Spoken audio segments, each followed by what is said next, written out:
Western civilization is moving closer to a point of irreconcilable, unstable equilibrium, as frighteningly increasing numbers of people trust nothing. Media, academia, and especially the governments are no longer held in high esteem. Regaining trust is often impossible after betrayal. However, transparency is essential to any healing process, and that is the essence of the Don Sullivan Show. Please listen to the team explore, probe, and debate cutting-edge science, technology, and computing. Play ball! Welcome to a very special episode of the Don Sullivan Show. As you can hear, Don is currently on the road, and you're going to learn more about that very shortly. I'm your co-host, Jersey Steve. First, we want to thank our sponsors. Today's episode is brought to you by License Fortress, the industry's first and only software asset management firm to offer both a financial and legal guarantee at its highest level of service. Whether it's Oracle, Microsoft, or VMware, License Fortress helps organizations stay compliant, avoid audits, and save money. You can learn more at licensefortress.com. And please support our producer, our wonderful producer, Bill Axt, by visiting axtinc.com. That is AXTINK.com. You can subscribe to his YouTube channel and help support his efforts to create humorous animation, as well as run our website, all while researching a cure for baldness.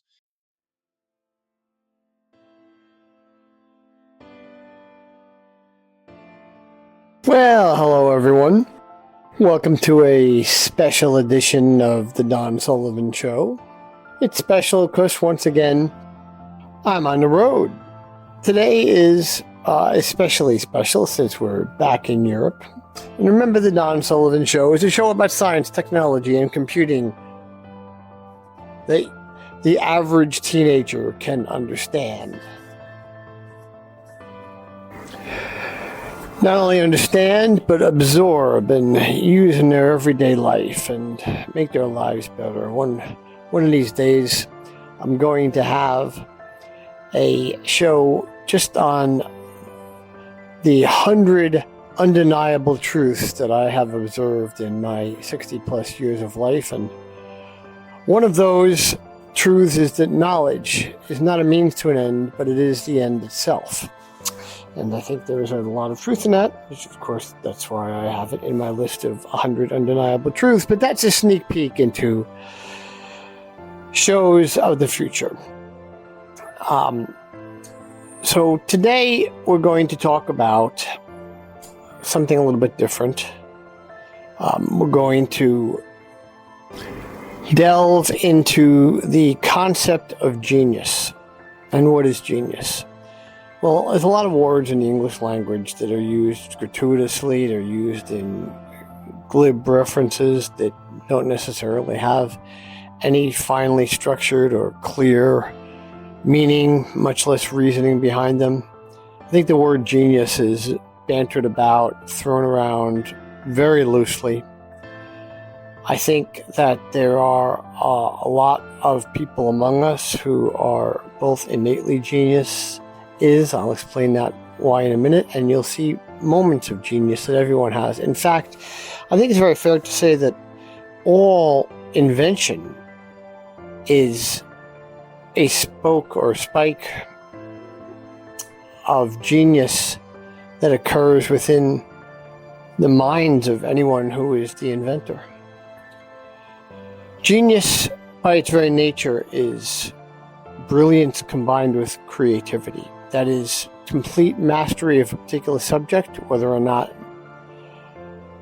that individual understands it or not, but also combined with a certain level, if not an unlimited level of creativity. It's one of the reasons why sometimes when we either know or observe geniuses in public life, they seem to be often a bit aloof, maybe even have a touch of Asperger's. We should do a separate show on Asperger's and, of course, autism within the psychology series, the psychiatry series. That's what we're in now. But I think there is a tremendous amount of relevance in both of those concepts. The idea that someone who's utterly brilliant, at the same time, they are tremendously creative. Knowledge is an interesting thing. Knowledge is both revealing, it's enriching, but it's also limiting. Because in some ways, knowledge creates its own barriers and limitations. I think it's fair to say that as you grow older and become more and more knowledgeable, your instinctive creativity is limited. You can see a child walk around and have certain observations that might actually surprise the parent or the individual observing the child. I mean, I think this happens through 5, 6, 7, 8 years old. But their observations are such that they are so simple, they're so obvious, but they're not limited. They're not overly inhibited by what they know is reality, so they can just simply perceive something and move forward with that thought. This is also why I think that most geniuses that we recognize as geniuses do most of their greatest work in the early times in their life, up through probably age 30. Beyond that, we don't see a lot of people who we would publicly recognize as doing work that is worthy of being called genius, even if they were geniuses and we knew they were recognizable as geniuses earlier in life. So I think that it's interesting to note that we see geniuses appear in certain disciplines in certain areas of life more than others. Particularly in art. Art consists of paintings and sculpture and music, and I have always put sports in the area of art. I think there is sufficient levels of pure, continuous, spontaneous creativity that leads to amazing events. I'll explain a couple as we go along in this particular episode that I think are worthy of the label of genius. But I think it's extremely important to note also that genius is what changes the world. Those ideas that come from seemingly nothing and are, as I just mentioned, spontaneous, are the source of movements, are the source of sets of ideas, of scientific theories, of approaches to societal changes. And the most obvious area that they appear in, although we will see them in science, of course, and we will see them in public life, public leadership, we mostly see them in art. And to start off this particular sub-series, we're going to talk about, and the title of this particular episode, a discussion of genius from Mozart to McCartney, is really a discussion about how Wolfgang Amadeus Mozart was, in all respects, maybe one of the great geniuses ever to walk on planet Earth. On the level of Da Vinci from both an artistic and a scientific perspective, on the level of Einstein from a scientific perspective. But we'll see them in other geniuses, again, mostly in art. It is also, I think, very fair to state that the Beatles themselves as a group of 4 young men from mostly impoverished circumstances, from a mostly industrial city in the northwest of England were the institution or the group of the Beatles created works of genius and constituted genius as a group. But individually, at least 3 out of 4 of them were geniuses. That is John and Paul and George. And since today, I'm going to be going on a Beatles tour in Liverpool. We are going to talk about a number of different places and events that occurred that shaped the lives and the careers of what is the 20th century's greatest social force, and music that will probably still be played and listened to archivally from an archaeological perspective, possibly 50,000 years from now. And that's really quite interesting, because if you watch the Peter Jackson documentary on the last recording session the Beatles had in 1969, Paul McCartney makes a rather glib comment when they were at a point in which they were arguing with each other. He makes a comment that no one's going to care about any of this stuff 50 years from now. And that was in 1969, so that is almost 60 years ago, and they as a group and their music is more popular and more embraced than ever. I honestly think that it's fair to say that very, very few people in the world that have lived in the last 100 years don't take some happiness from some Beatles song, whether it's the early Beatles, whether it's the beginning of their love songs from Yesterday through the most sage of songs, Let It Be, and into the later lives after the horrific assassination of John and the tragic death of George, that in the year 2026, Paul McCartney at 83 years old, still touring, is almost having a renaissance, and his particular brand and level of genius is now writing new songs that are actually best sung by a man with an older but shaky and breaking down voice.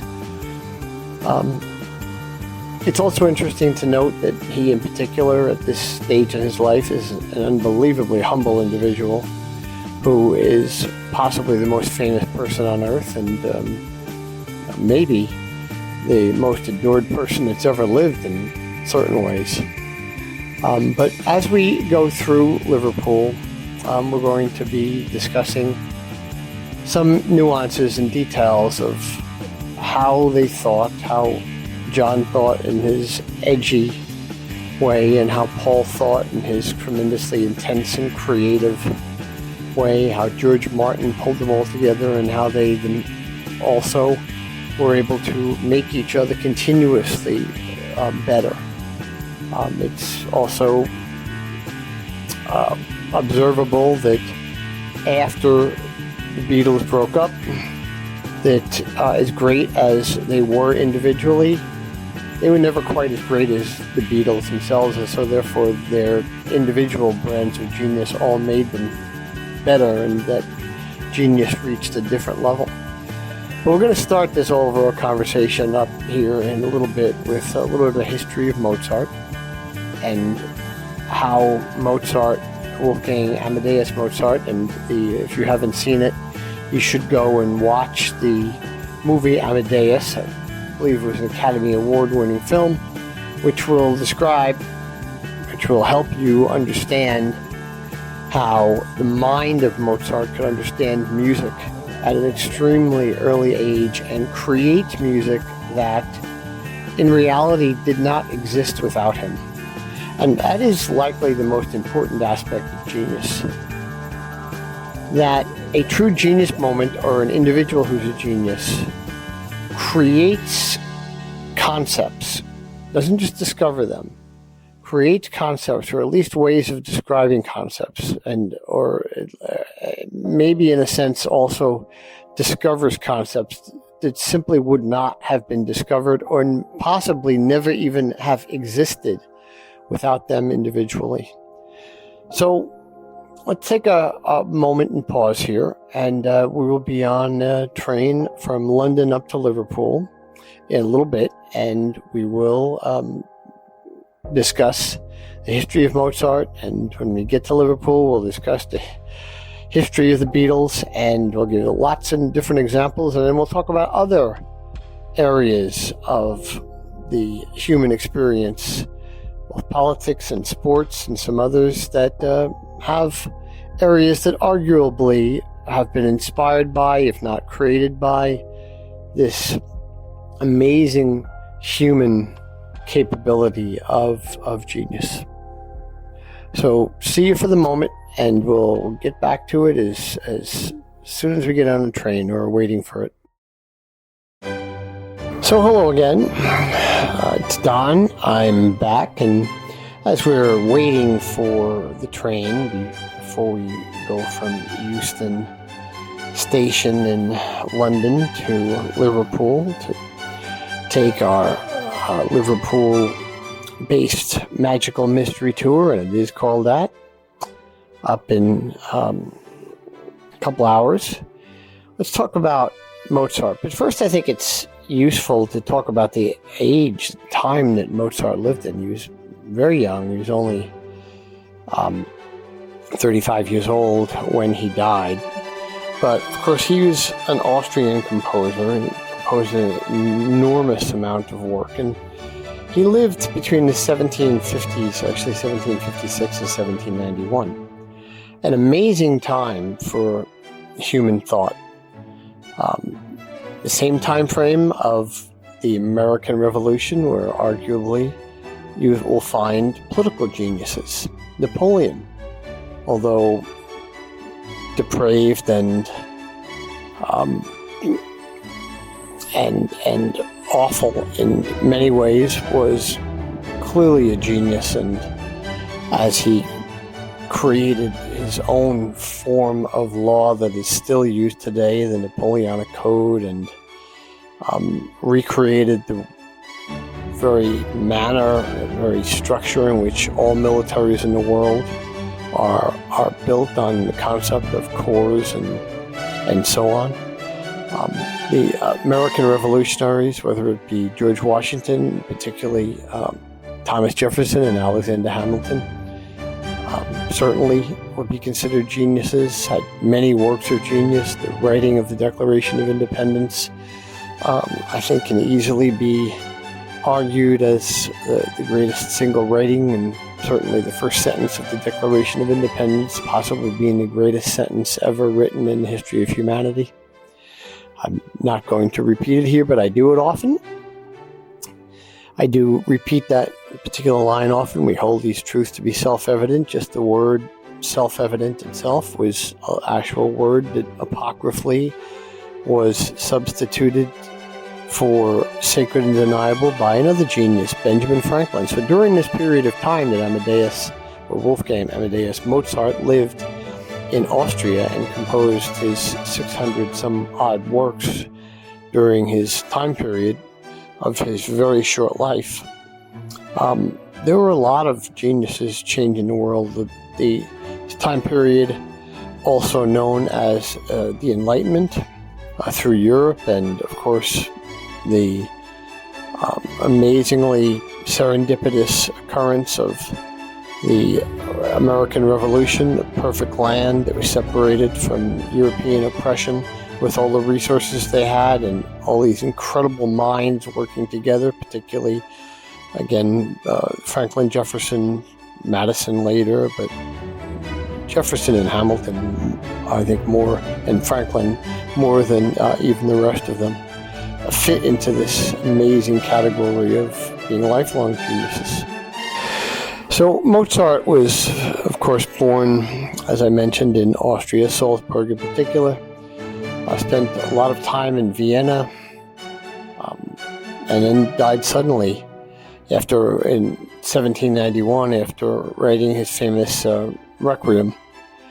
They don't know exactly where he was or exactly where he's buried. They don't know. He was buried probably in a mass grave. They believe he had rheumatic fever, probably had kidney failure as well, but rheumatic fever often leads to very serious heart defects. It was very, very common during the 30s in the United States and the East Coast, New York and New Jersey as well. But that's possibly how Mozart died, if you believe the apocrypha from the movie. He certainly had serious drinking problems and also was gaslighted to death by some of the other musicians that he lived around. But Mozart himself created an enormous amount of work.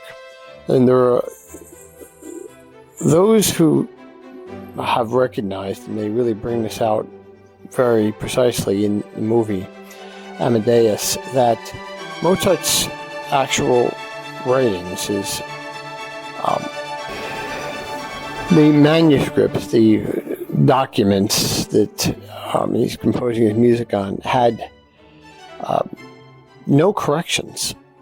And in the movie, his rival and mentor, and sometimes Salieri,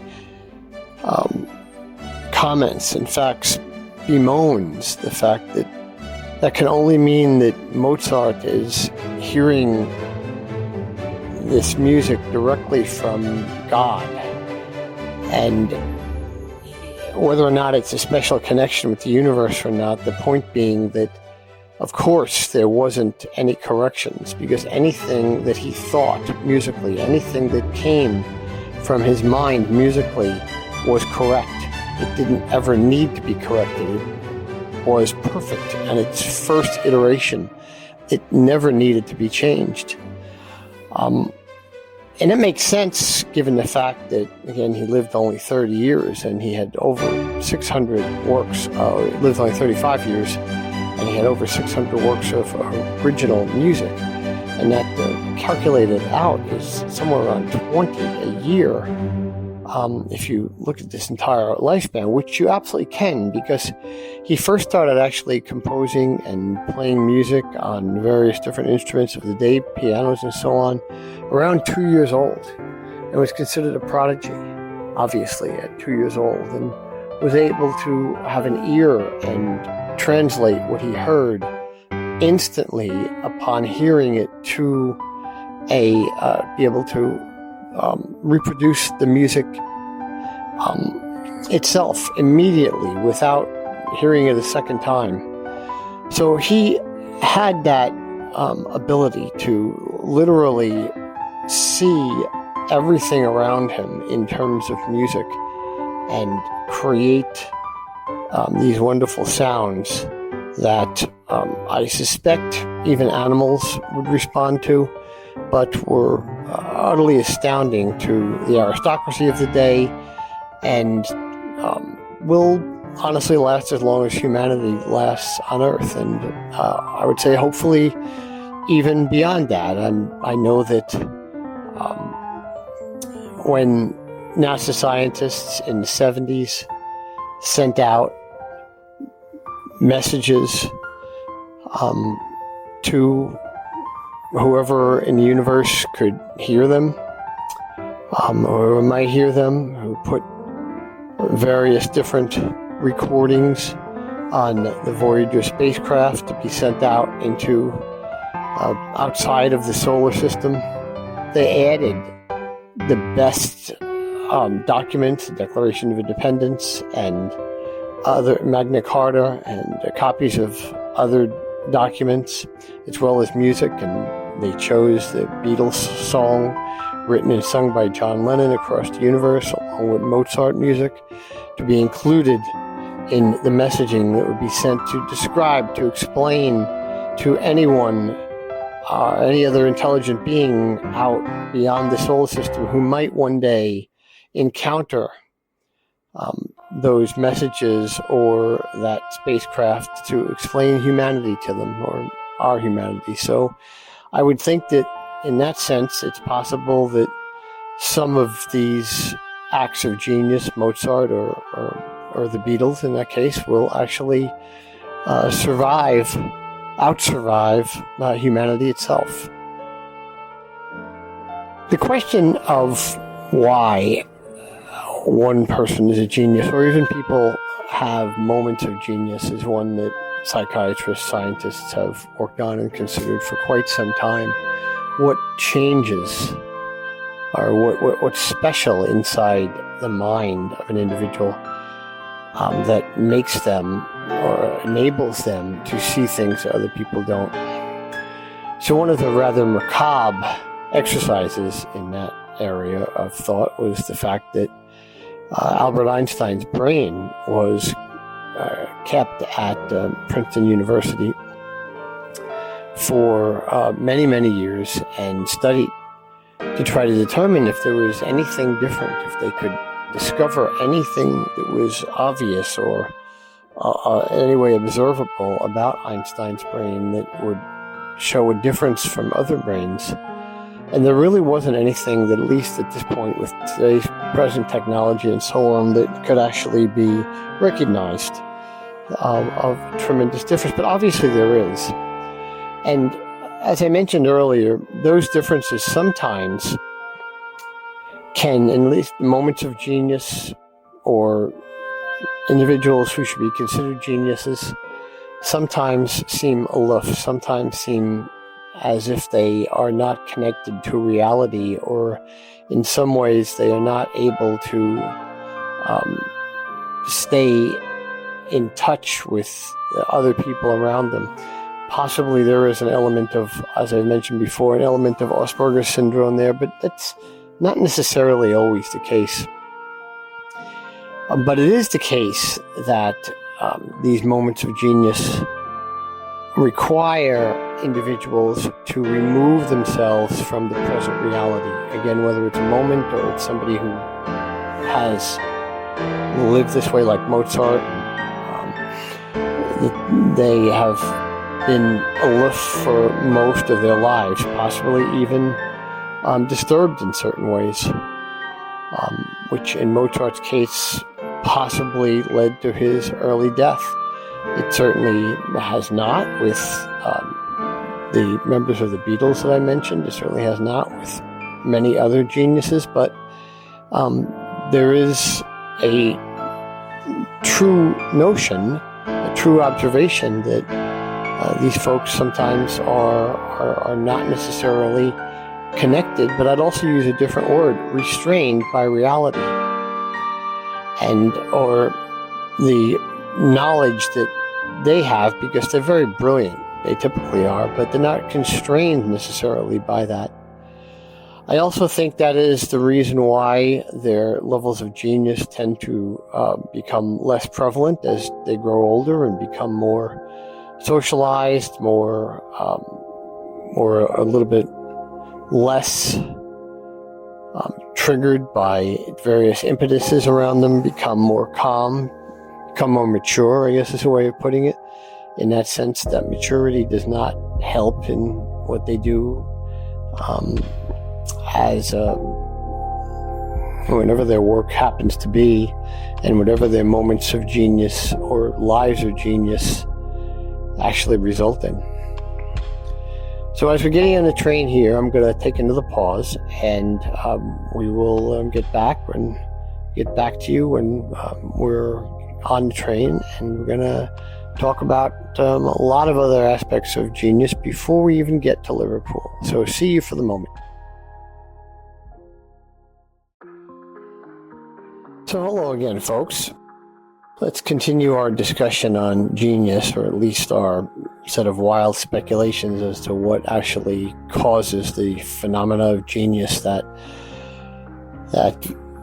very inspired, brilliant creativity that changes the world. I think we should take a moment before we get into some specific discussions of the actual subject of today's episode, that is Mozart, although we already talked about Mozart quite a bit, and the Beatles from Mozart to McCartney, as we've named today's episode. But let's talk about some other examples of genius and how genius changed humanity. I wrote an article recently for Database Trends and Applications that speculated on what artificial intelligence, again, as those of you who have heard me speak on the subject before, I hate that term. I think it's a term that was stolen from science fiction and cartoons in the 1950s, but it's really machine learning backed up by tremendous amounts of powerful computing and literally unlimited amounts of data. But I suggest that the present results and the present apocalyptic fear on the results of the application of artificial intelligence in terms of employment in Western civilization or jobs being lost is actually a spike, an anomaly, and that as time goes along, you're going to wind up seeing a lot more tasks that humans need to perform due to what comes out of modern computing. And I suggest that it's useful to go back to the very beginnings of civilization and look at some of the inventions that occurred, or the discoveries maybe, that occurred at the beginning of civilization. And so one of the examples that I use is the invention, the discovery of the wheel. Now, you're probably looking at around 4000 BC in Mesopotamia, modern-day Iraq. That is where the first and earliest, oldest depictions graphically that have been found of humans using a wheel or a wheel-like structure have been found. That some genius in a genius moment realized that putting together or somehow constructing, probably found a rock that was, or some kind of big structure that could be pushed along, and then used that rock rather prolifically after he, or possibly she, made it much, much smoother, and then realized how useful it could be. So it's interesting that the moment of genius was the recognition, somehow, I'm obviously speculating on the rock, but a recognition that this circular or symmetrically circular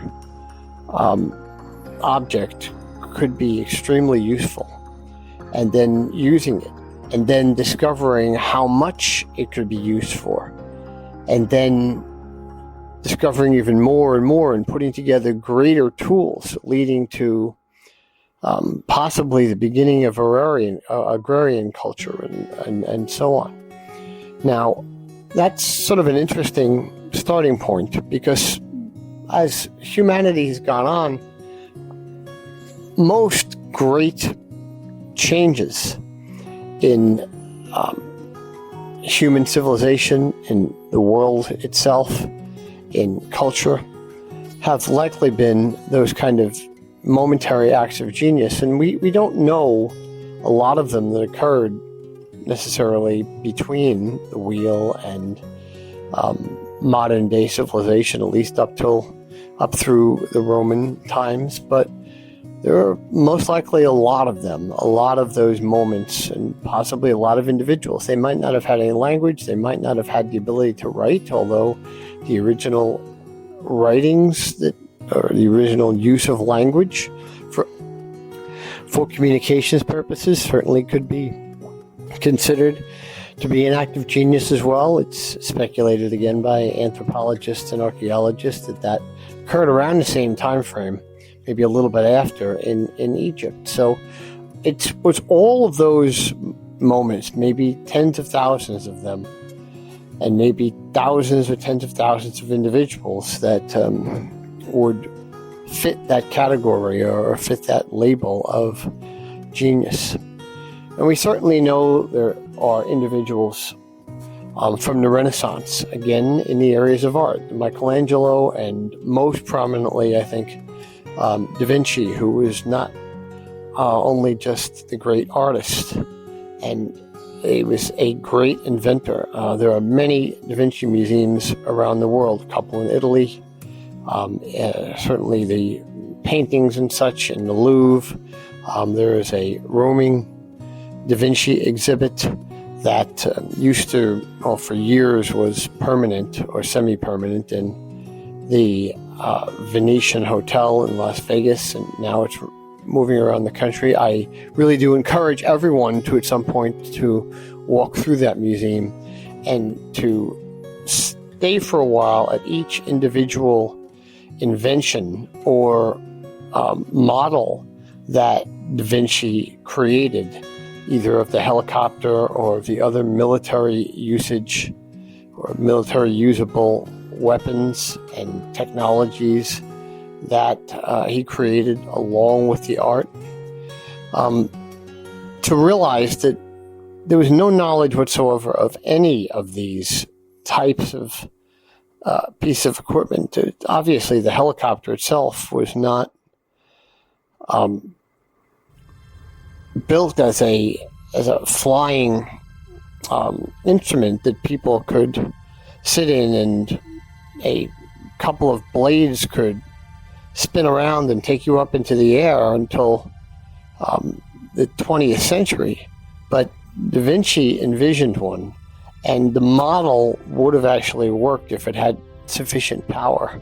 There are actually some movies that show a Da Vinci character actually testing the helicopter and actually getting airborne. Obviously, that's a little bit fantastical, but at the same time, it's certainly possible.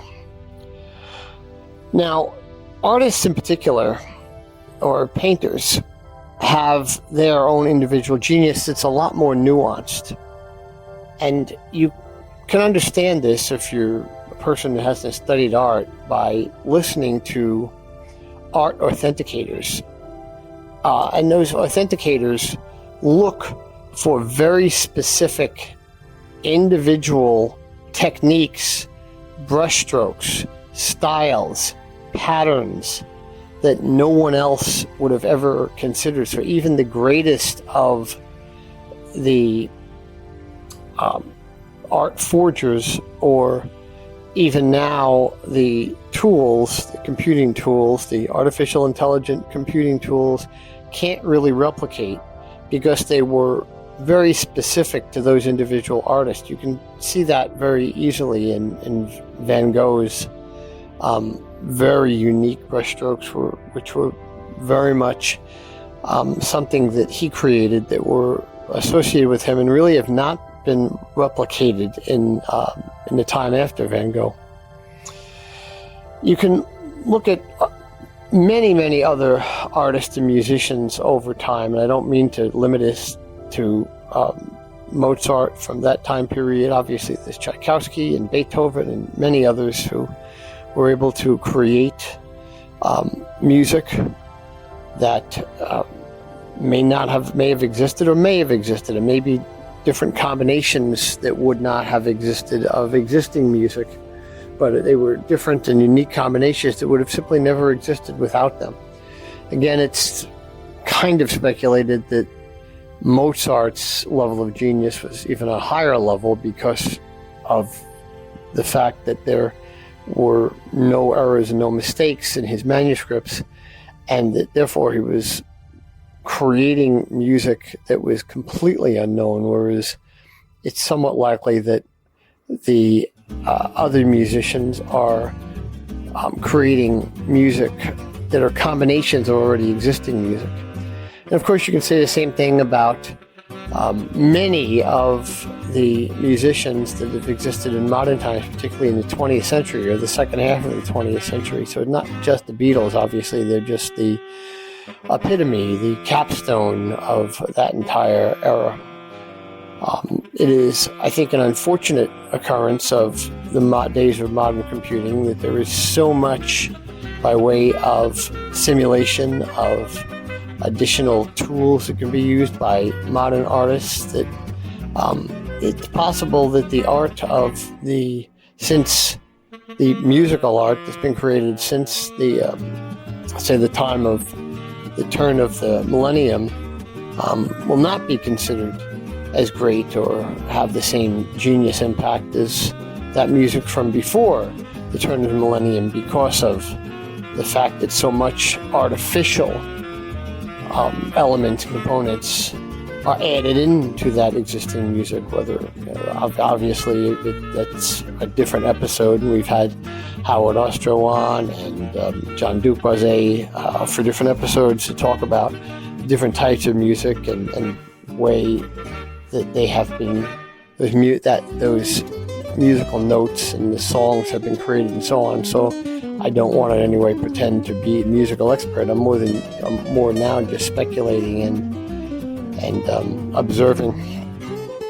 But getting back to sort of the point, some other examples of genius that continues today. You go back into certain areas of, I mentioned Napoleon, both militarily and from a government perspective. You go to the U.S. Civil War, for example. It was said that one of the villains of all of American history, Nathan Bedford Forrest himself, was a genius.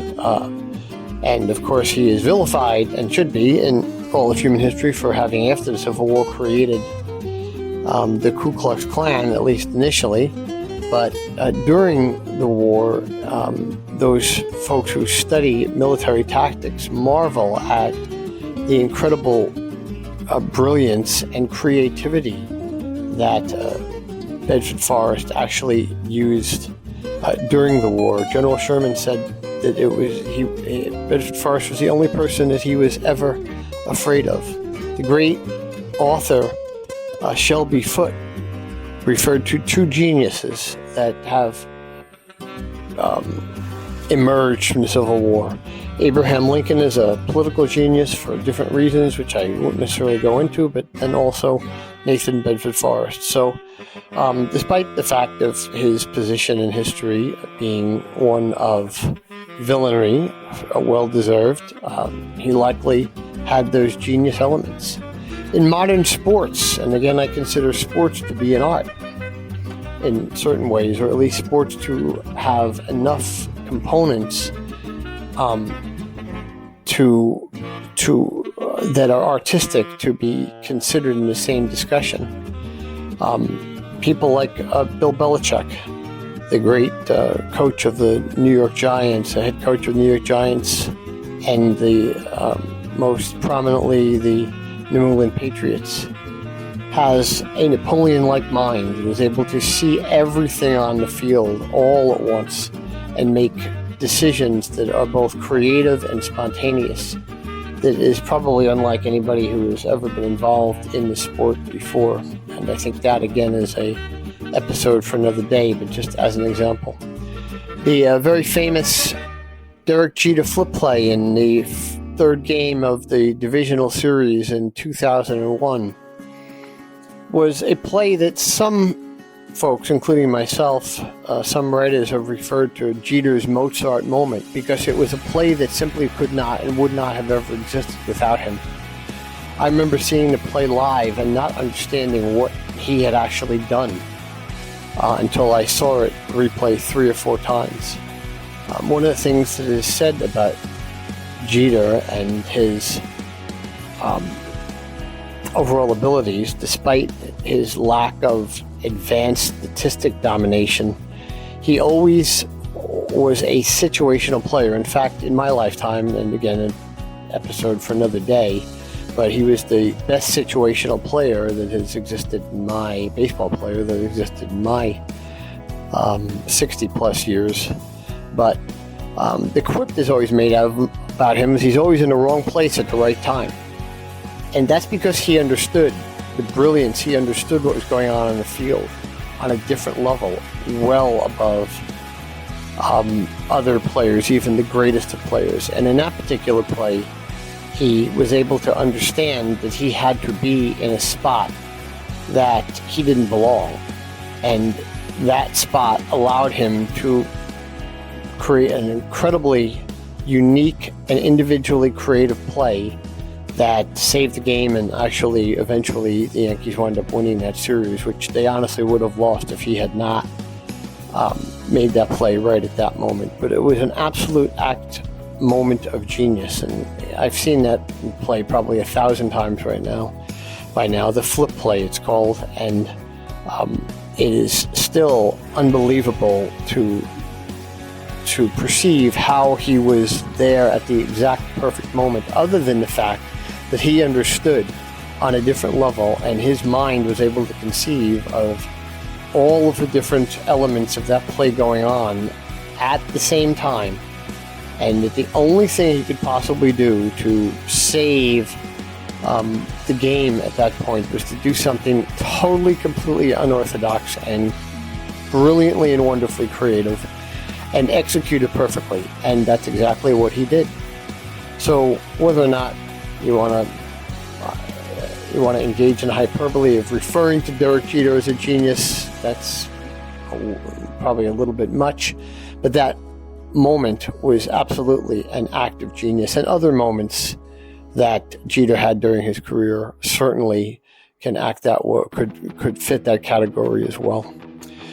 So we're getting on the train here, and when we get up to Liverpool, we're going to dedicate this conversation completely to the Beatles, and we will go through some of what their early lives were like, the unbelievable coincidence of all of these three out of four of them certainly being geniuses, having gotten together in a way that only seems that the universe had something special in mind, having these three from this industrial town of Liverpool get together, and for that period of about a decade, becoming the greatest social force of the 20th century, and creating music that will last and probably outlast, as I said before, humanity. So for now, we'll pause, and when we get up to Liverpool, we'll start talking about the Beatles.